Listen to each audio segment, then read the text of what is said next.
Greetings, brothers and sisters. So I'm going to get into Leave the World Behind in a moment. A lot of people wanted me to watch the movie. I had saw the previews some time ago and was interested in seeing it. And, I had some apocalyptic responses to it, right?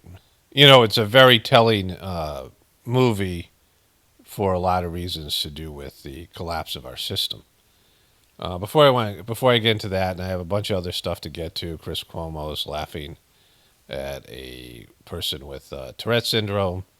Other things people have been sending me, but I want to start off here. This is my year on YouTube, 2023, and I've been a member since 2007. These are my two channels, and they're giving me a snapshot of congratulations on a fantastic 2023 year.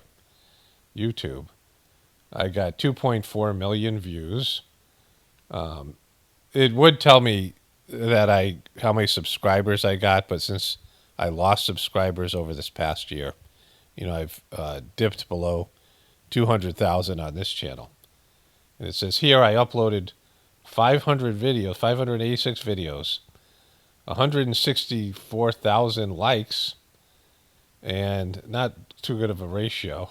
Well, I guess it is. That's quite a number of likes per video, and 41,000 comments and 11,000 shares. And so the 41,000 comments is because I'm going to show you my other channel as well. It's something I talk about here quite a bit. That when you get that many comments, I mean, think about 41,000 of anything, right? And then I get comments and I think 20,000 on my other channel. I'll show you that in a moment. And then messages and things like this. I don't have the ability to respond or read or, to deal with all those comments, right? And it used to be more. When I made more shorter videos instead of one longer video, I would get, I think close to 1 million comments a year. I would get over, hundreds of thousands of comments a year. But, then it says here, most viewed video this year, top rated video. Alec Baldwin helped Hilaria perpetrate her fraud. My top short was Just Saying, Jamie Lee Curtis. There's so much more to celebrate.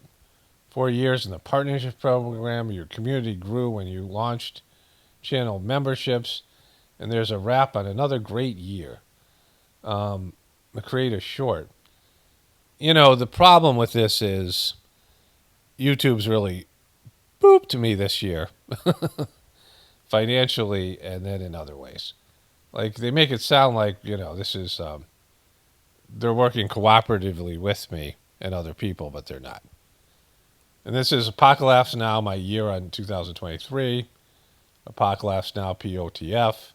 Congratulations on a fantastic 2023. I think they're saying that to everybody. I'm not sure. A little suspicious. And then it says here that I got 943 new subscribers. That's the top metric. They didn't tell me on my other channel because they are removing more subscribers than I'm getting. And that's with me even advertising with them, right? Because, subscribers don't matter. It's the amount of views you get. Because people have millions of subscribers and they get less views than I do, right? Like it's how many views you get every day and, on your videos in general that keep your channel going. It's the fact that people are watching your videos is the most important thing. Subscribers plays a part in that, but not as much as people think. 1.4 million views, 160 uploads. So what was it? It was 500 and something on the other channel. So I made like 700 videos, something like that, right? Over 700 videos. And, which some of that was because I did a lot of shorts in the beginning and I just got tired of doing that. It didn't really help me out. 120,000 likes, 26,000 comments. So I got almost, I guess it's almost 70,000 comments. And then 7,000 shares. My top rated video, Hollywood celebrities dropping like flies. Finally, Ray Liotta, cause of death. That was my big... what you would make this photo better if I was in it. That was my top short. I forgot about that till I read it. But the bottom line is that YouTube is suffocating all of us. I mean, not just truthers. They've cut back how much money they pay you.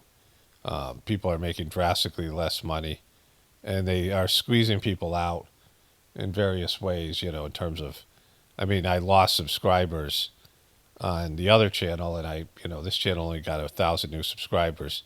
That's been going on for a while, but it's signs that the end is near, right? In terms of YouTube being a viable platform for people, especially truthers, but people in general.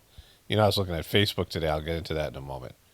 But let's go. I got a few more memes to show you that are tied to this movie. Meme number one: Dad, is Santa Claus a hoax? Of course not, son. Think how many people would have to be in on it. It's a clever meme. And then this one: Leave the world behind, explaining, are you ready for what's coming? Which I'll talk about because that's actually a part of it. Um, you know, it is probably the thing that you could get out of this movie is that. And so I showed you this meme the other day. I didn't know it was from this movie. You watch movies for entertainment. I watch movies to decode messages. And so, I talked about that a little bit. Let's me switch over to my voiceover.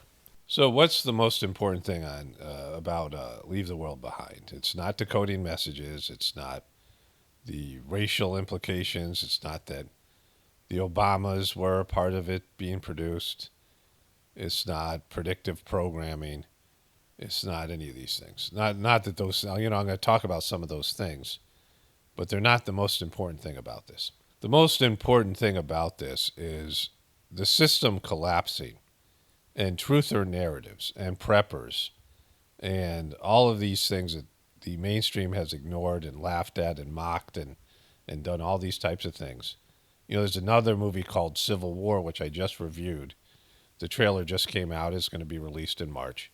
And these are mainstream, big budget Hollywood films that are now in detailed and, with a shout out with, a sort of invisible a shout out without, admitting you're shouting it out to the truth community. They are now putting out these movies that talk about the system collapsing as a realistic possibility. They have been hinting at this for years, where they have truther, sort of characters who are always, they're right, but they're the problem. They're right, but they're weird. They're right, but they're still a villain, right? Where the truther character is, and again, the truther character in this movie, the prepper, and spoiler alert a little bit. I'm not going to really get into the plot so much, but the truther character comes off a little bit, selfish, a little bit whatever. He's not the hero of the movie, the protagonist.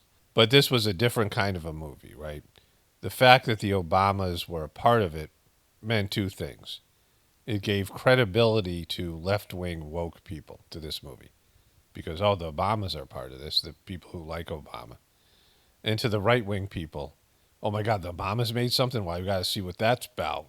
So it drove viewership to it and made it more substantially, tied to the government and these things, right? Where the Obamas are signing off on a film that realistically puts up the possibility of one narrative in which the system collapses and how people cope with it, right? And one thing to know about it is they always seem to have to warn people before something happens. Like there's some kind of rule, whatever it is. Like there's some element of that. They have to put things out and at least, put the idea in people's minds that this is a possibility. And, you could look at any time in our history. I mean, when they first were developing the atomic bomb, right? Just like with the CERN particle collider. Like something like this, they're messing around with something that, could have devastating effects. Y2K was another example. Y2K was a legitimate idea of something that could have gone south, right? Like again, nothing happened, but There are people who prepared for the end of the world then, right? There's all kinds of times, when nuclear bombs were first a thing, people started building bomb shelters. People were building bomb shelters. All these old bomb shelters built in the 60s and 70s and, whatever it was, 80s. I mean, there's all these things that have legitimate possibility to end our system because our system is fragile, much more fragile than people know. And empires collapse, right? That new Civil War movie, which I just reviewed, they said something that I've been saying for years. All empires collapse. You can go and see ruins of empires that used to be. Cities that used to be, big cities and underwater cities and, the pyramids and things like this. Things that were built and were, now abandoned. Nobody lives there, right? And they're not that old. And there's just been a long history of empires collapsing. They all do. Everything ends. Someday there won't be life on planet Earth. There's these things that are going to happen. At some date, it's going to be the day before there's no life on planet Earth, at least life as we know it. There'll be no physical life. There'll be no organic life. There'll be no trees. There'll be no germs. There'll be no mice. There'll be no anything. There'll be a time maybe there's no people. There'll be a time where, whatever. And the end of our civilization, the end of things, there's always the time right before it ends. And they do end. But what's different about this time is that pretty much everybody believes it's a possibility. This movie speaks to that, right? Everybody believes to some extent this is possible. At least, on some level, they can't deny. People say, "Oh, the system's so strong," or people saying, "Oh, they've been saying this for years," and they bring up Y2K or they bring up whatever. The people are always saying end of the world. There's always some end of the world people, right? And it's in every religion. It's always predicted. It's always there. The Mayan calendar, right? 2012. Whatever, right? The end of times in biblical tradition. I mean, it's in everything, right? Because it happens. There's a time where civilizations collapse. But it used to be fringe people, and the fringe community has grown. The truth community makes up, upwards of 30% of the people, right? And so all those people have at least some belief that the system could collapse. People are worried about it. And they might have different reasonings. They might blame different entities. They might have different, ideas of how that looks or whatever. But everyone has a sense of it. Even people who deny it, deep down they know. They know that this is a possibility. People are worried about this. People are, engaging in doing things, or at least thinking about this in a way they haven't. So that's something new. That's made it to the mainstream, where there's legitimate movies made in Hollywood, like legitimate in terms of they're part of the beastly system, and talk about this on the news and things like this, where Joe Biden ran on, saving the soul of our country, and right now Trump is running on, if he doesn't get elected, America is done. So, both the presidential candidates are running on the possibility that the other candidate in the other party will bring about the apocalypse. Like that's, what's going on out there. That's what people are thinking and saying and doing. And that's what they're about, right? In terms of, some level of their consciousness, some level of their understanding of what's going on in the world. There is a fear and a worry about the system collapsing. The economy, the this, the that, right? And at some point it will. It might be 10,000 years from now. It might be tomorrow. It might be a million years from now, whatever. It's not going to be a million, right? And it's not going to be tomorrow. I mean, I think, I would say it's probably not going to be tomorrow, but someday it will be tomorrow. Someday is the day before everything changes, right? And so knowing that that's going to happen, that happens to all civilizations, that there's nothing's too big to fail, nothing's, there's nothing that lasts forever. Everything dies. Everything has its ending point. Everything has its beginning and its end. And at some point, our system will end. And I know it's going to happen soon.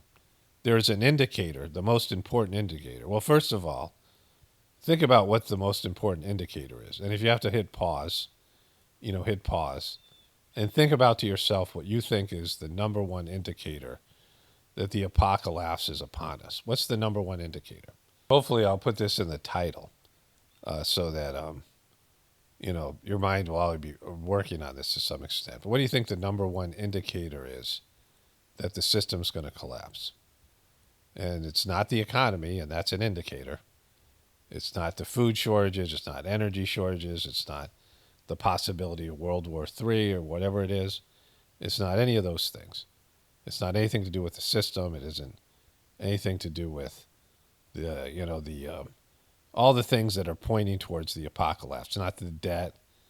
That's the economy, of course. It's the people. The people are the number one indicator that the system's about to collapse because the people are really sucky right now. And this movie addresses it, right? That people are very low functioning. The system has made people weaker on every level, worse on every level, disconnected from God. The family has been destroyed. The morality has dissipated, and people have lost. They're just lost. People are weak and lost, and it keeps on getting worse with each generation, depressed, sickly. You have people having heart attacks for no reason. We think we know what the reason is. But you have young kids just dropping dead, having cardiac arrest. Their hearts are just stopping. Young kids, athletes. And it's happening all the time. And there's all these other physical issues, and you can blame this and that and the other thing. But the reality is kids are dropping dead of their heart stopping. It's become so normal, they're putting defibrillators in schools and things like this, right? And so the number one indicator is people, because we're all collectively creating our future. Right now, what you're doing today in your present is creating your future. You're predicting your future. You're doing whatever you're doing now is creating circumstances and things that will happen in the future. I talked about how, I was shaving and cutting my hair, right? I shave with an electric razor, and then I start cutting my hair, and then my wife like finishes the other. I use these clippers, right? So, and I decided not to charge them because I was too busy, and I was, you know, like I just didn't have time. And who was I hurting in the future by not charging my electric razor and my electric hair clippers? Well, it was me. Like Tuesday, Paul was screwing, over whatever. Paul in the, 2 weeks from now, Paul, right? I was screwing myself over by not charging these things, and then I'd have to charge them before I cut. I go to cut my hair, and I realize that batteries are low and whatever, and it would be a whole thing, right? Because it's charging them would be making it easier on myself later on, and that was just a simple little example. But there are things that we're doing all the time. We are making our lives harder and kicking the can down the road, and screwing ourselves collectively and individually, where we're going to have to pay a price for something, and based in our actions today. So what we're doing today is creating our future. This is Sajmarg Meditation 101. Whatever you're doing, whatever your thoughts are, whatever your intentions, whatever your plans, whatever your goals, whatever you're putting out to the so-called universe, whatever you're putting out to the, you're emanating out of your person, your anger, your love, your fear, your laziness, whatever you're doing, whatever you're dominating your existence and the energy that you're producing something. You're producing an energy. You're producing a condition that's going out to the collective, to all the people, to the world. And right now, what we're doing individually and collectively is creating and manifesting a future, and that future is going to be the system collapsing, because we're the ones who are making the system go, right? You can have one great person in a family who can sort of uphold the family and keep it from collapsing, right? Just, one really quality person in a family. Eventually they'll break down and wear out and whatever.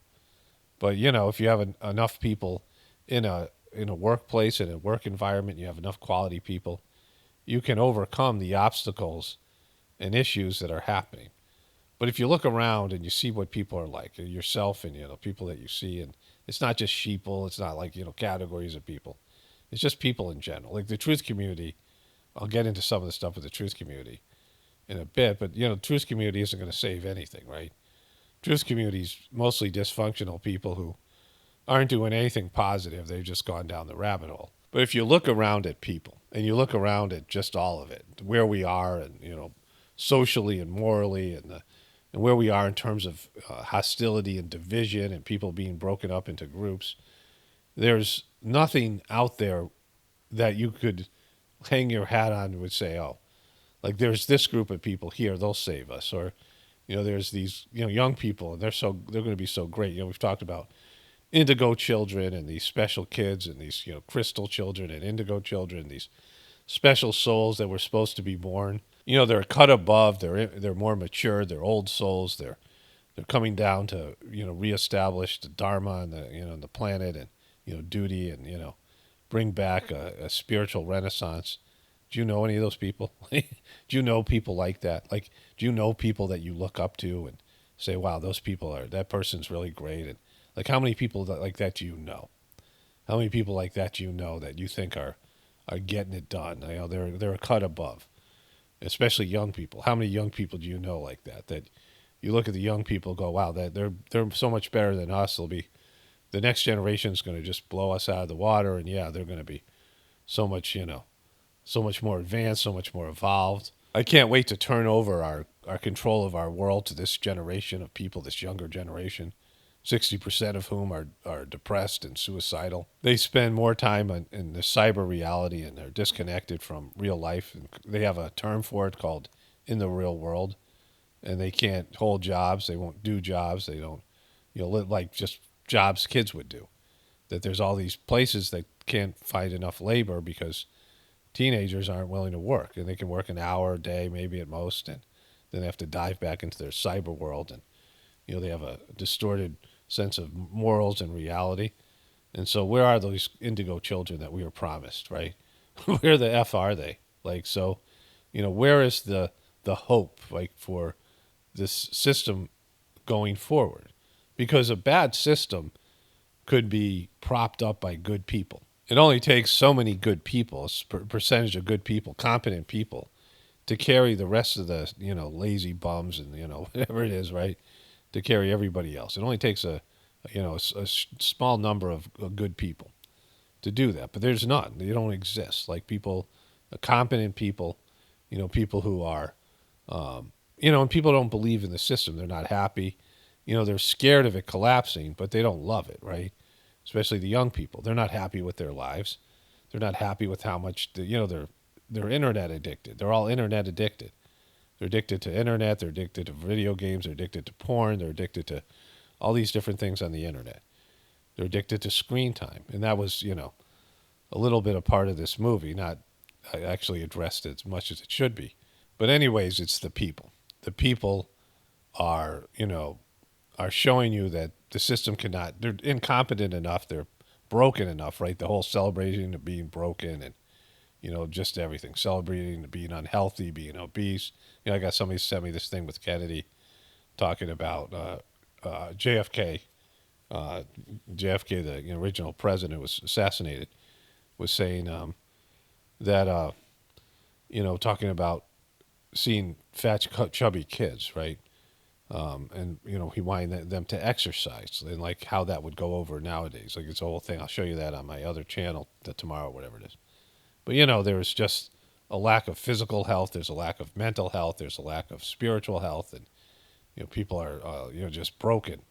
I've talked about the year of the broken, how much being broken is being celebrated. And the thing that you always have to remember is the system is a product of the people, and the people are a product of the system. And so your system is producing a certain type of people, and your people are producing a certain type of system, and they go hand in hand. And so as the system breaks down, it's an indication of people breaking down. And both things are happening. And it's irreversible. And so at some point, it's going to collapse, right? And there's a few things that are good about the movie. One of the things is there's one character who's kind of talking to a sort of a prepper, a truther character and begging for help, right? Which is going to happen at some point, right? I mean, that's what's going to come down to. People who prepared versus people who didn't. And even the people who prepared, I'll get into that moment. There's going to be a moment, right? But this guy admits that he's worthless. He admits that he cannot deal with what's just happened, which is the collapse of the system. He admits that they don't know what's going on and why it's happening or how it's happening or can't even really accept that it's happening, and that he is completely not prepared in any way to deal with this, right? And there is going to be a time in the future There will be a day, maybe a day for everybody. Maybe it'll, people go through this over a, extended period, right? Where you're going to realize your lifestyle is done. You're going to realize what you thought you were promised, what you thought you were entitled to, what you thought your life was going to be like in terms of always having a system, being able to drive your car, get on the phone, get on the internet, go to stores, go to whatever it is, all the things that you do, have a job, have money that works, right? Your food and your water and things that are provided for you by the system, by the beast, what I call the beast, is no longer going to be there. Like it's done. It's not coming back. It's like you have that for moments. You have that for, brief moments, right? And the safety that you've lived under, the illusionary safety that you've lived under, because people don't think about death and they don't think about, we've had this, this idea that you're safe, right? This false idea that you're safe. Like, let's say somebody lives in a city and they feel safe going out, around the city, Manhattan, whatever it is, good part of the city, parts where you don't see homeless people and criminals for the most part. And they go out and they're on the town and they think most people are, relatively well behaved. And then all of a sudden someone sticks a gun in their face and mugs them. And they look at the person, they realize this person could snap and shoot them at any second, that their life is in jeopardy. And let's say nothing happens, right? Like there's two scenarios. Something does happen, somebody gets shot, somebody gets AR'd, right? A woman gets AR'd or something, somebody gets, beat up, whatever. But let's say nothing happens, just the gun. And either way, like whether something happens or not, safety, the veil of safety that you thought you had now, every time you go out, every time you're in that neighborhood, every time you're out at night now, you're worried about it, right? There's people who grow up in that war-torn countries. People grow up in poverty. People grow up with there's a lot of, violent deaths. I mean, there's places in America that people grow up with this all the time. They live in a state of fear all the time, in their own house with abusive parents, whatever, whatever their situation is, right? Or even a better story is, let's say you're in a suburban area in some cul-de-sac somewhere where it's safe and your kids can leave their bikes out in the street and your neighbor will walk the bike back for you and put it on, next to your front porch, and, everybody knows each other, and it's, I mean, maybe people are doing weird stuff in their houses, but for the most part, there's no criminal activity. And then one day someone breaks into your house and, scares you, whatever it is, right? Same kind of situation. No, now you no longer feel safe. Now you know that this is a possibility. You know that at any time your life could be threatened. You know that your life could be taken from you at any moment. It's like when you're driving and you almost get into a car accident, or you do get in a car accident, and up until that point you were like, "Oh my God, I'm so safe," right? We're driving along. You're not worried. You're. Oh my God, traffic is so slow, and oh my God, get there, and all this stuff. You're speeding. You're rushing around, right? Maybe taking some chances that you would, a little risky behavior. And then once you get into an accident, the reality that any time you could die. You could die on the road somewhere. I mean, when you're in a plane and you hit severe turbulence and the oxygen, let's say the oxygen masks come down or something like that, right? And there's a realistic possibility the plane would crash, and your death is right there. You have these moments where death is there, where you could die at any moment. And there's people who live with that every day. But for the most part, the people who don't live with that, there's an illusion of safety that doesn't really exist. Because, poop happens, right? Where, things can happen, accidents, whatever it is. And people aren't safe. They're negligence, and, even you could be eating food right now and there could be food in your refrigerator that's contaminated, food poisoning or whatever. I mean, there's so many ways. The diseases, everything that's happening. And so, you have those moments where you realize death is waiting for us all, where you're aware of your death, where all of a sudden death becomes a real possibility. And there's going to be a time where, when the system collapses and the safety that we all think that we enjoy, because now there's no rule of law, there's no governance, there's no police, there's no, the people who are murderous, the people who are, violent, the people who are, like the purge type of stuff, they are now free to do whatever they want.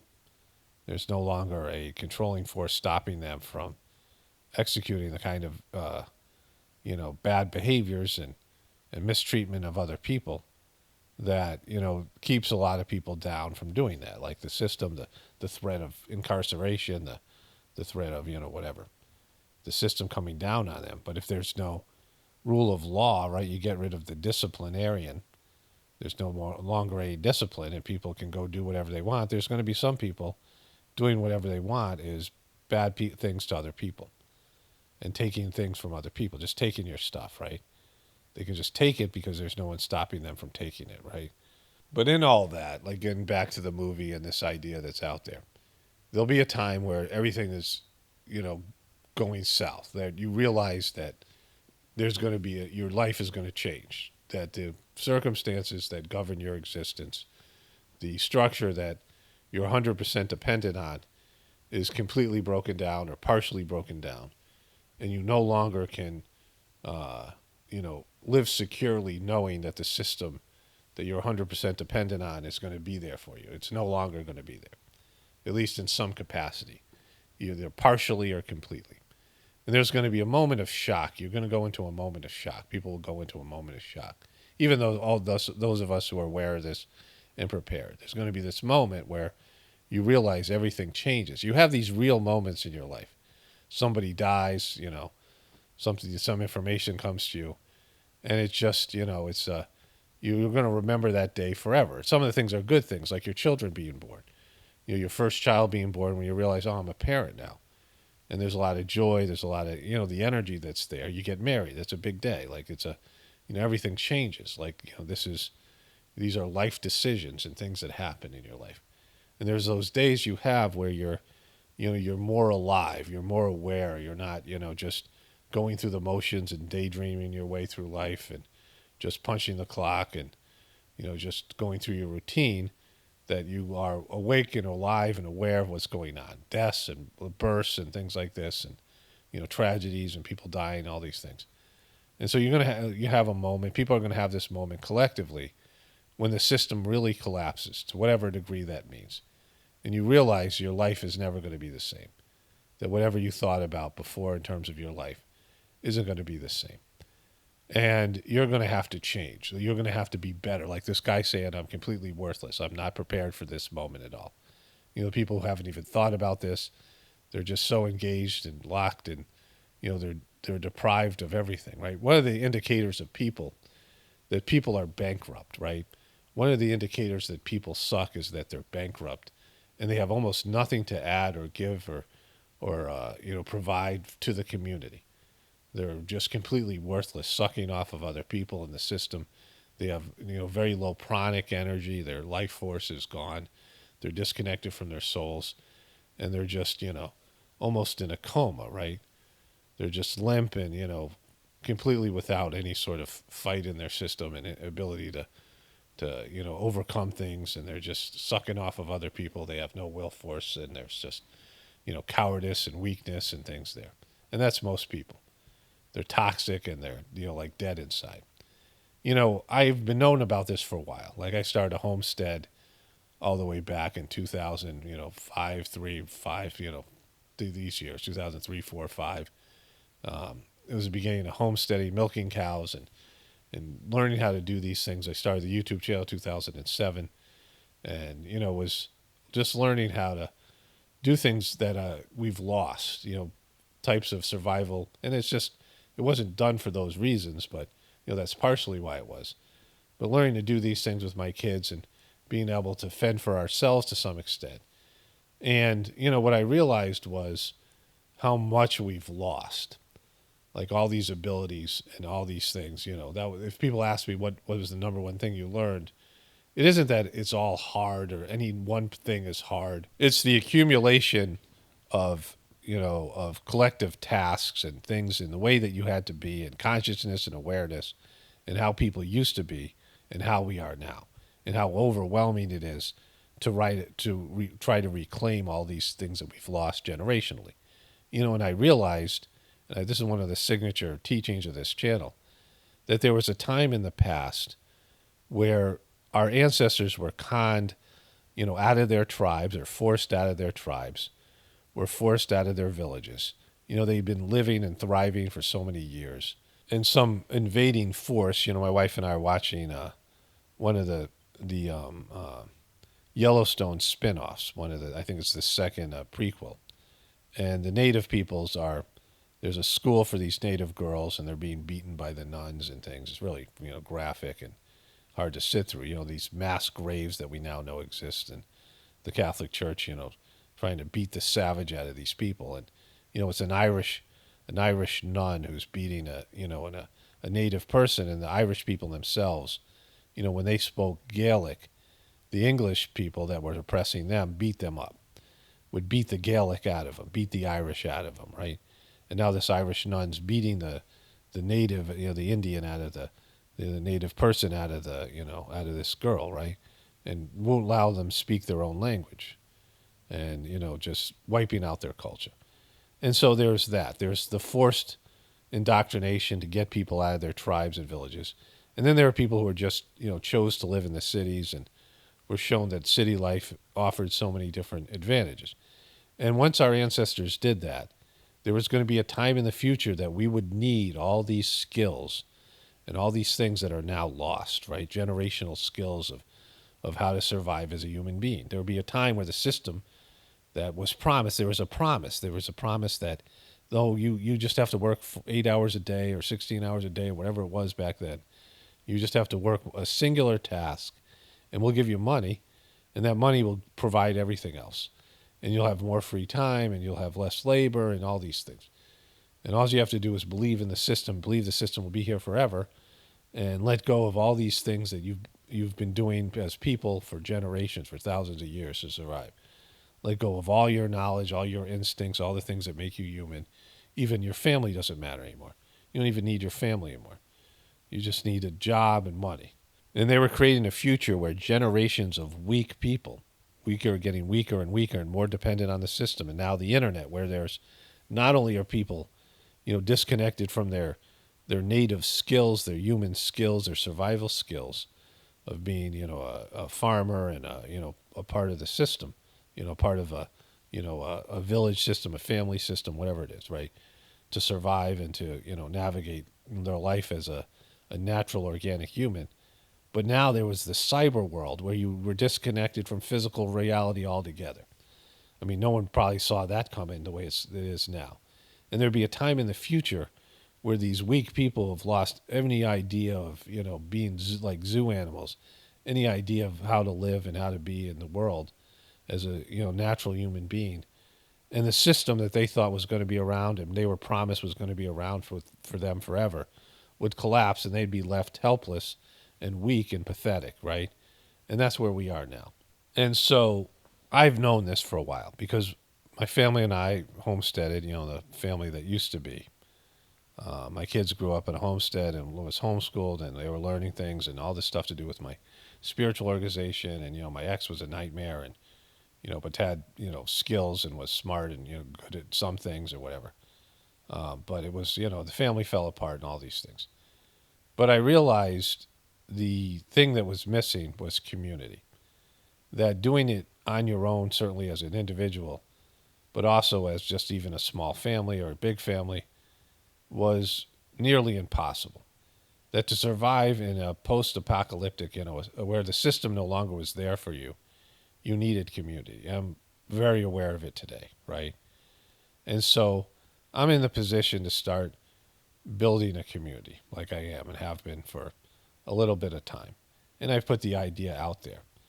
But my knowledge of the kind of people, and it's most people that would be involved in the community who would want to be a part of it, some sort of community, is that they are parasitic and weak and they just, can't make it in society, and they would just be a burden. There would be a, just more of my, depleted, I'm older, like life energy and the stuff I went through with my, divorce. I just don't have the energy for it, my wife and I, whatever. And it would just be, us carrying other people. It would just be a burden. Like that's, the sad realization. There are people out there who have something to offer, maybe more than I have, right? That have more, life energy, more knowledge, more skills, whatever. There are people out there that have it. But those people are, hard to come by. And so the majority of people that you recruit, and I just watched this, there was a sort of end of the world, intentional community called the Garden, and they had a thing about it. And most of the people there are homeless people, desperate people. Maybe they have something they contribute to the whole, but most of them take more than they give, right? And they just suck the energy off of other people, and they're parasitic, right? It's just how it is. I've seen it over and over again. These communities that you don't have enough quality people, and most people aren't willing to give up their lives or move and start something like this. Rightfully so. It's as desperate as times are. You don't know when it's going to end, and there's times where, I know there's people who watch my videos who have quit their jobs and gone out to, there's people within this community here, and that to me isn't like it's, I don't know, like I can't say one thing or another, but it's, usually too early to do that. One of my first Facebook friends was a woman and eventually her husband, and they quit their jobs and they were traveling from one national park to another, campgrounds where they didn't have to pay money to camp there. And they were living, my family did this for a while, much more legitimate way than they were doing it.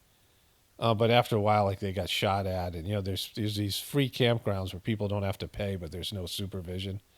And my family and I stayed at one of those places, and then we started going to paid campgrounds because people were up around 4 a.m. on 4x4 wheel, 4-wheeler, and racing and shooting guns and stuff like that, right? Like my kids and I were all in tents. My family sleeping in tents, and people are shooting guns, and like in the middle of the night, right? And so this is what these people experienced. And eventually they went and got like regular jobs at Walmart or something. This is like 2011, 12, 13, something like that, right? So, you make the mistake of going too early and making it about your lifestyle right off the bat when you don't have to do that. What you have to prepare as is a person. And when that moment hits, when people realize the system is done, like it happens in this movie, then there's, a period of time where you have to go through it and just, you're in shock, and you need a period of time where you can't be, there needs to be some safety and some margin where you have food, you have water, you have, basic needs. I would say for at least like 3 months where you acclimate yourself to the new situation. And people who prepare for this and have this and plan for this and have some, way of doing this, those are the people that have a shot of moving forward. But then comes a decision-making process where you have to make a decision whether life is worth living, and you're willing to change enough and develop enough, and you have something to offer other people in the future to build a better world than the one we have now. Like that's the idea of Pockets of the Future. That's the idea behind this whole channel here, all of it. That you have something to offer. Again, connecting to God internally is the number one thing. People who are going to evolve in the future have to connect to God internally. Have to have the ability. There's the transmission and cleaning of the Sajmark system that's built to help people do that. And I'm not talking about religion. Your religion's gone, right? Some of these things, like within the movie's framework, there's a narrative of racism, the Julia Roberts character and the Marcella Ali or whatever it is, and his daughter, who are African American, and there's this, this racial undertones throughout the movie, and none of that stuff matters. None of your beliefs matter. None of your woke crap. None of your truther crap matters. Doesn't matter that you knew about this ahead of time before other people. Doesn't matter any of those things. Only the thing that matters is, what are you going to do now? Like, all right, the system's collapsed. What are you going to do now? And if you're going to be a person that's surviving this thing, the first thing is you have to connect to God internally. That just is everyone's going to have to do that. And if they can't do that, then eventually they'll be taken off the board, right? It's just going to be, the first essential thing. And then once you connect to God, you realize, oh, wait, we've screwed up the world, that people just crapped the bed. We did a bad job. And so then you say, all right, what now? Like, what is my role and purpose now? Whatever your purpose you used to have, whatever your goals were, whatever you thought your life was about, is gone. What is your purpose now? If that purpose isn't about helping to make the world a better place and, redeem humanity and, to build a system that isn't like the old system that's connected to divine law and spiritual rules and principles, and not deviate and, be materialistic and hedonistic and weak and all these things, right? To build a world that with spirituality as its base, as it's set in the Sajmark system, that you're going to help create that. You're going to be part of a community, a group of people that you're going to have, abilities and skills and things to offer that community. That you're going to work together and go through whatever tough times you have to go through, and you're willing to, you have enough fight in your system, enough life force, enough prana, enough, energy, that you have something to contribute and work to collectively to do that. Because it's not just about survival. It's not about, all the people are going to be scared to die. Lots of people are going to be scared to die, but most of them will be scared to live. Most of them, the fear of their new life, the fear of their new deal. At some point they'll just, they're scared to die, so they're not going to commit suicide, but they'll just, they'll put themselves in unsafe positions, or, they'll starve or whatever it is, right? They'll just break down because they're scared of what they have to do. They're not able to change. They're scared of the new deal. They're scared of the, what they have to become and what they're going to have to do to survive, and they just don't have it in them. They don't have enough. They're bankrupt. They're depleted. And so most people are just going to give up, curl up in the fetal position, and find some way to take themselves off the board. They'll go into a state of shock and never come out, and they'll just wander around like a zombie until, somebody mercifully, ends their, their whatever consciousness they have left, and they can exit the planet, because they're just not up for the new situation. They're too weak. They've failed. They don't have enough in them.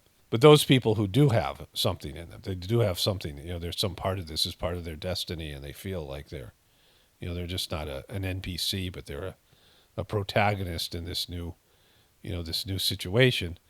Then they're going to have to, come to terms with pulling out of themselves their inner qualities and their inner farmer and their inner, whatever it is, and building a community, being part of a community, and changing the way people live, and, realizing that we're, got something worth salvaging here.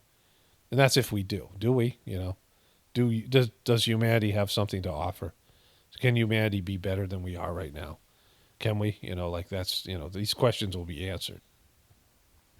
So I'm already 41 minutes into this thing. So obviously I'm not going to do whatever the rest of the video I was going to do, because it's already going to be a long video. And this is really important. It's like some kind of my speciality in some ways, or, there's certain things that are pertain to what I do here, the whole idea of pockets of the future. And so going back to what I was saying, now there are times where you might have a personal apocalypse, right? A personal collapse. You get cancer, someone in your family gets cancer. There's people who were making $200,000 a year, 6 months ago, and now are living homeless in tents, right? Where you can go from riches to rags, rags to riches, and these things, right? And there are times where that happens, where your death is imminent, where you find out you have something terminal, whatever it might be. And so this is going to happen one way or another to you when you have to face your own death or death of loved ones, and these moments that you have. But the difference between the collapse of the system and everything else like this is that you can go from rags to riches to rags to riches, right? You can, like if the system's still there, you can have some hope that you'll regain what you used to have, right? And when the system collapses, that possibility is gone. And this idea of, you've been indoctrinated to this idea that your number one preoccupation in life is your happiness, the pursuit of happiness. And that's sensory happiness. That's consumer-based happiness. You've been trained to be a consumer, that you accumulate money through your work. Whatever your work is, it's to accumulate money so that you can consume and have control over your existence, more and more control. The more money you have, the more control you have over your existence. The more, pleasures you can have, the more privileges you can have. Money equals privileges equals control, and that's all gone. Like that is never going to be there again. So your whole orientation to life has to change. You no longer can look at yourself as a selfish person, as your life as a, being a person that it's all about what you want to do, when you want to do it, and indulging, buying things, being a consumer. It's no longer about consumption, right? That system has failed, and you're an abomination of what you should have been. And so, are you willing to change that? Are you willing to be something different? Are you willing to give more and contribute and be about other people and be about something bigger than your personal consumption, right? Are you able to survive and be able to just have enough energy and fight and life force in you to be able to deal with all the things you no longer have, all the things that you thought you were going to have or needed to have, and change your whole idea of what life's about and what you're willing to give and contribute and what you're willing to overcome to be a part of that. That because again, people are scared of dying. Like that's just, people want to survive, but that's not living, right? You have to have some idea of what your life's going to be like. And when you realize that what your life used to be like, what you thought your life was going to be like for the rest of your life is no longer what your life's like, is no longer, your lifestyle is gone. And privileges and benefits and things like this, and just mental constructs, like I talked about, like racism and like, woke stuff and truther stuff, and none of that stuff matters, right? I wanted to refine this meme, and I talked about this meme in my video on my other channel, I think. And I was looking for it. I thought I bookmarked it. And I found it on Facebook. One of my friends posted it. Several people posted it. And I talked about this recently, how I didn't realize that there was a feed. The same thing happened before, and I had to find the meme because I saw the meme and I didn't think much of it. Then I, just came back into my mind to talk about the meme. And I didn't know it was about this movie, right? And the kids are weird in this show, this movie. The kids are weird, and the movie itself, I immediately disliked the cinematography, the camera angles, the music. I mean, they made it into a horror movie. They really pumped on the dread and the fear and just all of it, right? I mean, it was very heavy-handed, very manipulative and superficial, and like it was trying to be artsy, and the kids, the characters were just not.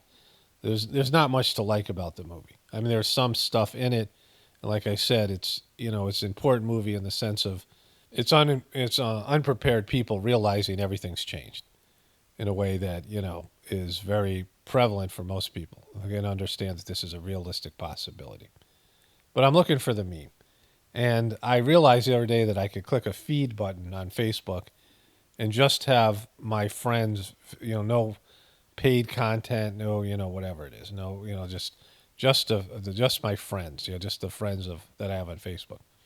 And I realized it's a ghost town. Like nobody's posting on it anymore. There's just nobody there who's posting. It's the same people I haven't seen or heard or don't even know who they are posting like 10 things a day, and everyone else has left it. It's like it's been abandoned. Like Facebook is like done. Facebook has its own apocalypse, and it's similar to this whole thing, right? Where there used to be a vibrant sort of community on Facebook, and it was growing and it was developing, and then it's just crap the bed, and it's like nothing. There's just nothing there. It's like 10% of what it used to be. But in this meme, decoding messages is no longer important. There's nothing that you have to see in this movie that's really going to help you in terms of figuring out what the controllers are doing, right? There's a scene in the movie where the guy who's like, the most successful financial guy who's, talking to some of these, elite controllers, talking to one of these guys. And he says that this idea that the elite are just there and bringing down the system is a simplistic way to look at this thing. The better way is, the more scary way is that nobody's in control. And that's true and not true. But the way they said it sucks. There are a group of, so-called elite people that make decisions and control the system. That's, that's a no-brainer. But they really don't control anything because they've been given this temporary power that can be taken away at any second. This type of power can be taken away at any second. And it's, being taken away now. Like they can't stop the system from collapsing. And there's nothing they can do about it. And they can do less than we can, right? they're so warped, they're disconnected, they're so dead inside, they're disconnected from their natural ability to manifest things. And they need other people, the collective, to manifest things for them, the collective will of the people to manifest things for them. And they've either grown up or have developed, have come, have been habituated to a lifestyle and set of privileges that they're even more addicted and they're weaker than everybody else. Like they what they can tolerate and what they're willing to do to survive and, what they're willing to do to change is so limited because they're so, addicted to their lifestyle. So they're, almost nothing in this thing, right? They have power until they don't, and then they're, you know, they're, they're just shadows, like shadows waiting for sunlight to come and disappear them. But getting back to the truth community, like people think that diving down the rabbit hole and gaining knowledge and trying to figure out what the controllers are doing and, whatever it is actually functional. And then waking everybody up and posting stuff on social media, it has no value. It's not going to change anything. Things are all going to go the way they're going to go. It's already set in stone at this point. There's a time where people could change things and could have, avoided something or lessened what was going to happen. But that's done with. And so now it's about preparing for this event, the collapse of the system, and then what to do afterwards. Preparing yourself mostly inside yourself and ready yourself for this time so you can give yourself a chance to decide one way or another whether you're going to be part of the future or not. I mean, some people are just going to be taken off the board right off the bat, just geographically or just by, whatever happens. But those people that survive the initial sort of, collapse and have some time to like, absorb what's happening and process what's happening, there's going to be a choice point, right?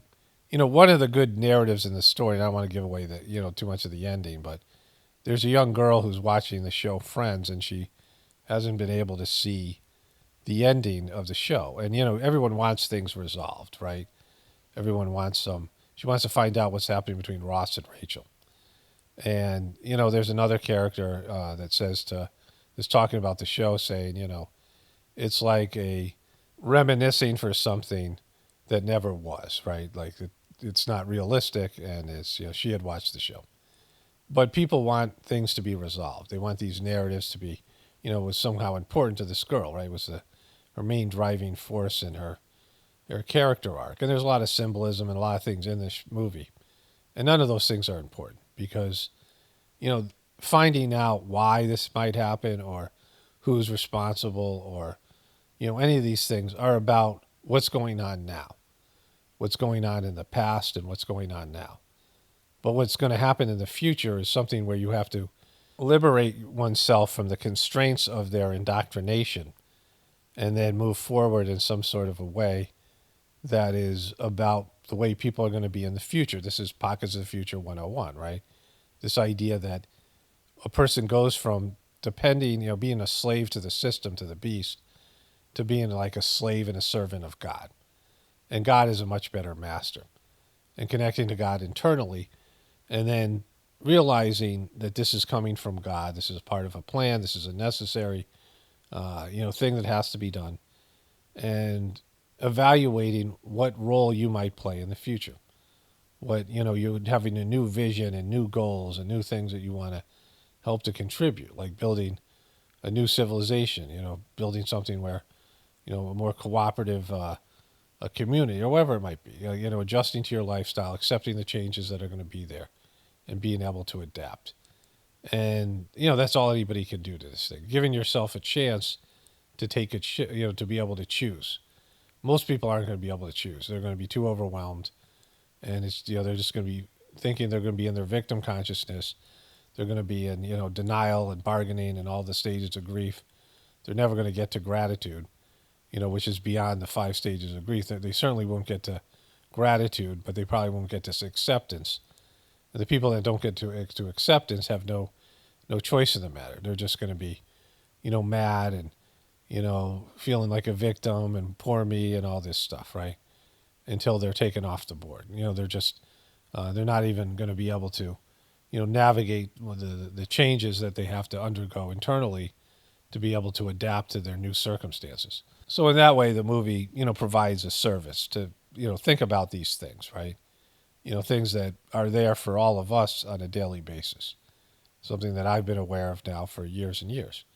And I've gotten to the stage where I realize, the truther stuff, most truthers are worthless, and they're not doing anything with the information. They have a little bit better information than, they also have they have the misinformation and things like this, but they have a little bit better information and a little bit more consciousness, higher level of consciousness than the sheeple, but aren't doing anything productive with it, right? It's just going down the rabbit hole, and it's being self-destructive, right? Being in a state of looking at the negative and lamenting what's happening without preparing for oneself for what's going to be the inevitable future for everybody. Okay, so I'm going to end this one here. It's a good stopping point, and I'll continue talking about this like I do all the time. But there's a choice point, and that's the most important thing to know. Like at some point, your lifestyle and your orientation to the world is going to end, and you got to choose on whether you're going to be able to change, and you're willing to change, and you're able to navigate this in some way where you're able to contribute and help build something better, even for a short period of time, right? You're able to do something for, the possible future for humanity. But like I said, is it worth saving? Like that's another question, right? Can humans, this is a test for us. Can humans evolve past what we've been doing? Because we've been de-evolving. We've been turning into something less than our true potential, our full potential. We're worse now than we were hundreds of years ago. People are worse now than they were hundreds of years ago. And like I said, that's the main indicator of the collapse and the necessity for the collapse. But can we be more than we used to be? Can we be more than we've ever been before as a species? Can we take that jump to the next level? And that next level has to be tied to the divinity within us. We have to all become saints, right? We have to all be on the level of these spiritual masters and saints of the past. And they weren't on a very high level. Most of these people, Jesus and Buddha and Krishna, there's more to go. Like they had, there's more that they could have done, right? Muhammad, all these saints and, people we don't even know, they're much more evolved than us, but they still were closer to us than realizing their full potential, even though the religions tell us something different. So the level that we have to jump is beyond like what we consider the highest spiritual beings ever to live. And so that's what is being asked for us, asked of us, demanded of us. And if that doesn't happen, human beings won't be here anymore. Like it's a failed experiment, a failed species. And so that's, it's kind of interesting. It's a kind of a cool time to be a part of. It's something different, right? Something new, like a whole new paradigm. And, there's there's an excitement there, or something that's, really compelling about that. But of course, really scary for most people as well. Scary for all of us to some extent. But, we've chosen to be born during this time. And again, if there are like indigo children, if there are, highly developed spiritual beings, then they should be able to thrive. Maybe they suck now and they're struggling in the dysfunctional system we have now. But in the future, they're going to thrive in when there's things that are called out, out of them. I talked about this in a recent video, that we have things in us that, they evolve and I get pulled out of our internal world, good things, latent abilities that we don't know we have. And for some people, they'll thrive in this, with the system the way it is now is holding them back. And they're not meant for this system. But when there's a chance for something new and better, they're built for that. And, if there are kids that are evolved in some way, older souls, more developed souls that are here for this transformation, then, they'll come awake and alive and things will be pulled out of them and abilities and, they'll just thrive in this new opportunity. And the people that don't, the people will disappear, that, can't and won't. The people that are, chosen for this, have this in their destiny and have the abilities, will somehow, pull it together and do something or not. Like it's we'll see what happens, or maybe we will, some of us will. And, it's an opportunity of something new and better. This system is so played out that we exist in now that, I think most people are craving something, new and better and real and authentic and that. And it's coming. Only spirituality will save this world. It's Paul Romano, definitely reporting for the Apocalypse and the Ascension. Everyone have a blessed day and be grateful.